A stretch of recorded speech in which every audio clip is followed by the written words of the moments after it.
Assalamu alaikum. Allah tabaraka wa ta'ala nous dit dans la sourate Al-Insan: Inna hadaynahu as-sabila imma shakiran wa imma kafura. Dans la traduction approximative, certes nous l'avons guidé, l'être humain, certes nous l'avons guidé vers le chemin, vers la voie, imma, soit en étant shakiran, soit en étant reconnaissant, wa imma, ou soit en étant kafura, ingrat, non reconnaissant. On peut remarquer ici que lorsqu'Allah parle de la reconnaissance, al-shukr, il a utilisé le participe actif, le ismul fa'il, du verbe shakara, shakir, quelqu'un qui est reconnaissant. Et il n'a pas utilisé un schème d'exagération tel que shakur, pour dire grand reconnaissant. Tandis que lorsqu'il parle de l'ingratitude de l'être humain, il utilise le schème d'exagération siratul mubalara, kafur, quelqu'un de extrêmement ingrat, un grand ingrat. Et ainsi on remarque que quand Allah parle de l'être humain, il a simplement utilisé le mot shakir, reconnaissant, sans exagération, alors qu'il a utilisé l'exagération pour l'ingratitude.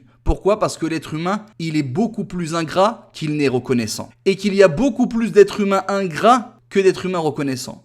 Et la reconnaissance, elle repose au moins sur 3 piliers. Le fait de reconnaître dans notre cœur que le bienfait dont on jouit provient d'Allah, qu'Allah nous l'a donné alors qu'il en a privé au même moment de nombreuses autres personnes. Le deuxième pilier, le fait de dire avec sa langue, de proclamer avec sa langue que ce bienfait vient d'Allah, de louer Allah, de remercier Allah, comme en disant Alhamdulillah, Al-Shukru Lillah, la louange est à Allah, le remerciement est pour Allah. Donc de remercier, d'être reconnaissant avec la parole, avec la langue. Et également, troisième pilier, le fait d'être reconnaissant avec les actions, al-amal, c'est-à-dire d'utiliser les bienfaits dont Allah nous a pourvus à bon escient, dans son obéissance et non pas dans sa désobéissance. Et ainsi, l'être humain, même celui qui est reconnaissant, qui accomplit ces choses-là, il n'en demeure pas moins qu'il fait part aussi de beaucoup d'ingratitude envers Allah Azza wa Jal. Parce que combien de bienfaits qu'Allah lui a donnés, il les utilise dans la désobéissance d'Allah. Que soit ses yeux, que soit ses mains, que soit son ouïe, que soit sa langue. Tout ceci sont des bienfaits. Et malheureusement, même s'il peut être reconnaissant dans certaines choses, il peut être également très ingrat dans d'autres choses. Et ainsi donc, Allah Azza wa Jal, quand il parle donc de l'être humain, il a utilisé simplement le participe actif, le ism al-fa'il, shakir, pour montrer que la reconnaissance de l'être humain, elle n'est pas grande, elle n'est pas extrême, alors que son ingratitude, alors que sa non-reconnaissance des bienfaits, alors que son détournement est immense, et bien, comme cela est une chose très répandue chez l'être humain, Allah il a utilisé le schème d'intensification, d'exagération, siratul mubalara,